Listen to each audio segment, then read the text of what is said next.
काय इलॅबोरेट केली, कशा पद्धतीने त्याच्यावरती निर्णय होईल, किती दिवसात सुरुवातीला निर्णय काय झाला ते कोर्टचा काय ऑर्डर झाला सांगा. आज ऑनरेबल कोर्टासमोर टोटल 3 मेंबर्स होते. 3 मेंबर्स ज्युव्हेनाइल जस्टिस बोर्ड समोर आजच्या प्रोसिडिंग झाल्या. आज हिंदीमध्ये मराठी आजच्या प्रक्रियेमध्ये ज्या ज्युडिशियल प्रोसिडिंग्स आहेत त्या मी इन वर्बॅटम कोर्ट करू शकणार नाही, पण या कोर्टाची ऑर्डर काय आहे आणि अकॅडमिक सबमिशन्स काय होते फक्त याच्यापुरतं मी माझं आजचं हे सगळं जे म्हणणं आहे ते मी मर्यादित ठेवतो.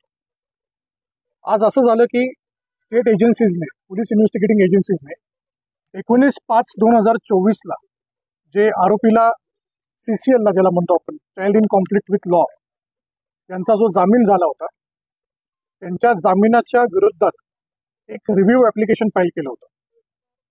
त्या रिव्ह्यू ॲप्लिकेशनच्या अगेन्स्ट आम्ही आमचं म्हणणं मांडलं. दोघांचेही मुद्दे म्हणजे सरकार पक्षाने त्यांचे मुद्दे मांडले, अकॅडमिकली आम्ही आमचे मुद्दे मांडले.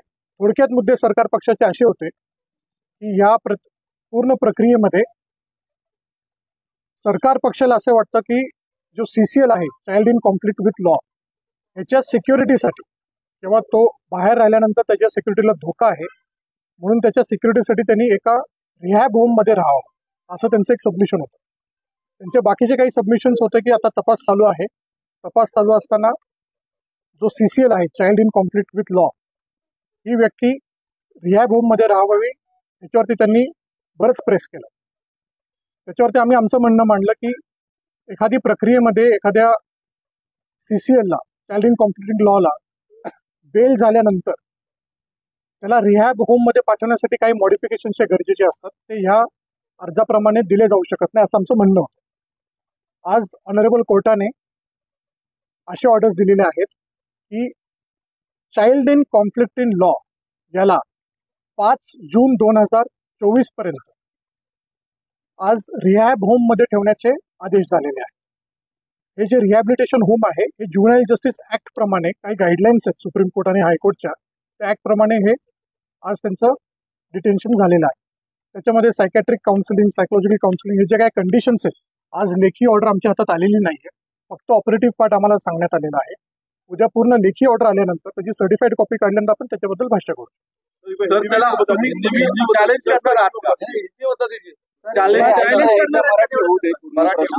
आम्ही या ऑर्डरला चॅलेंज करायचं का नाही याच्यासाठी जे आमचे पक्षकार आहेत त्यांच्याशी उद्या संध्याकाळी सविस्तर चर्चा करू आणि मग त्याच्यानंतर ठरवू. आरोपी प्रौढ आहे अशी पोलिसांनी मागणी कोर्टामध्ये केली होती. त्याच्याबद्दल घटनास्थळावर किंवा येत्या काळात कायदेशीर कारवाई करण्याची परवानगी मिळावी, त्यावरती कोर्टानं काय सांगितलं? हे पहा, ज्युव्हेनाइल जस्टिस ॲक्ट मध्ये एक प्रोसिजर आहे, त्या प्रोसिजरला आपण कोणच स्किप करू शकत नाही. ही प्रोसिजर अशी आहे की एखादा child in conflict with law या व्यक्तीला अटक झाली किंवा त्याच्या विरोधात गुन्हा दाखल झाला तर गुन्हा दाखल झाल्यानंतर 30 दिवसांच्या आत पोलीस इन्व्हेस्टिगेटिंग एजन्सीजला चार्जशीट फाईल करावी लागते.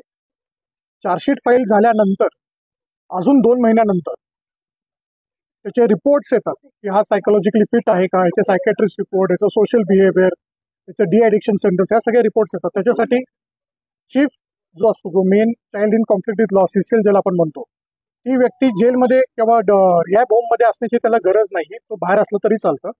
त्या रिपोर्ट्स येतात म्हणजे आजपासून त्याला ह्या सगळ्या गोष्टींना 1 महिना, 2 महिना, 3 महिन्याची प्रोव्हिजन आहे. म्हणजे टोटल 3 महिन्यानंतर ठरवलं जातं की child in conflict with law याला ॲडल्ट म्हणून ट्रीट करायचं का नाही. या गोष्टीला कमीत कमी 60 ते 90 दिवसाची प्रक्रिया आहे. म्हणून त्या अर्जाबद्दल आज आर्ग्युमेंट झालं नाही. तो अर्ज होता रेकॉर्डला, पण तो अर्जाचा आर्ग्युमेंट कदाचित अजून 2 किंवा 3 महिन्यानंतर होईल. That is the scheme of the act.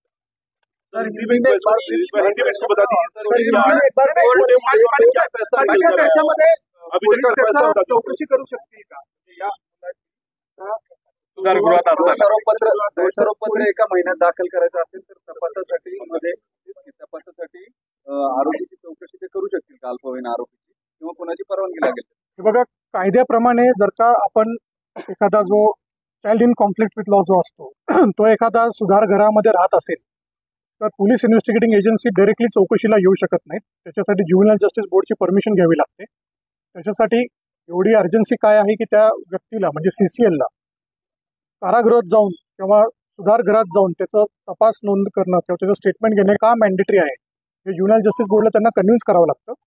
पण आजपर्यंत मी तरी अशी कुठली प्रोसिजर पाहिलेली नाही की एकदा रिहॅब होममध्ये गेलेला CCL child in conflict with law याच्या स्टेटमेंटसाठी इन्व्हेस्टिगेटिंग एजन्सी जस्टिस बोर्ड समोरून ज्युनियल जस्टिस बोर्ड समोरून स्टेटमेंटसाठी परत परवानगी घेतात.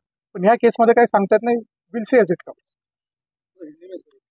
प्रशांत जी, हिंदी में एक बार बता दीजिए, कोर्ट ने अभी तक इस पूरे मामले में क्या फैसला दिया है, कब तक रिमांड होम में रखने का आदेश दिया है, उसके पीछे का तर्क क्या है? क्या इस दरमियान पुलिस जो नाबालिग आरोपी है उससे पूछताछ कर सकती है? इसको लेकर भी स्पेसिफिक कोई ऑर्डर आया है? देखिए, आज child in conflict with law CCL को ज्युनियल जस्टिस बोर्ड के सामने पेश किया गया था. इन्वेस्टिगेटिंग एजेंसीज ने एक रिव्यू एप्लीकेशन फाइल किया था. 19 मई 2024 को जो बोर्ड की ऑर्डर थी उसको जमानत देने की, उस ऑर्डर को मॉडिफाई करने के लिए, रिव्यू करने के लिए ये एप्लीकेशन मूव किया था. उस एप्लीकेशन के अगेंस्ट हमने हमारा जो कहना था, जो लॉ पॉइंट पे जो एकेडमिकली जो कहना है वो रिकॉर्ड पे रखा हुआ है. आज उसके ऊपर बहस हुई, दोनों साइड से आर्ग्यूमेंट्स हुए, दोनों साइड से साइटेशंस कोर्ट किए गए, बॉम्बे हाई कोर्ट और सुप्रीम कोर्ट के. और उसके बाद नतीजा ये आया है कि ऑनरेबल जुवेनाइल जस्टिस बोर्ड ने child in conflict with law इनको 5 जून 2024 तक एक रिहेबिलिटेशन होम इसमें रखने का आदेश दिया हुआ है. इस दौरान उनका पूरा एक पैरामीटर सेट किए हुए कि इस 15 दिनों में इन्होंने क्या करना है child in conflict with law में. उसके लिए एक साइकेट्रिस्ट, साइकोलॉजिस्ट काउंसलिंग, जो भी उसको मेन स्ट्रीम में लाने के लिए जो भी उसको ज़रूरत है मेंटल हेल्थ उसकी ठीक करने की, उसके लिए उन्होंने कुछ डायरेक्शंस दिए हुए. वो सारे डायरेक्शंस कल हम बता पाएंगे क्योंकि आज स्पीकिंग ऑर्डर या रिटन ऑर्डर नहीं हुई, आज एक ऑपरेटिव पार्ट ऑफ ऑर्डर हुआ है. जब ऑर्डर हमारे हाथ में आएगी सर्टिफाइड, उसके बारे में हम लोग बात कर पाएंगे.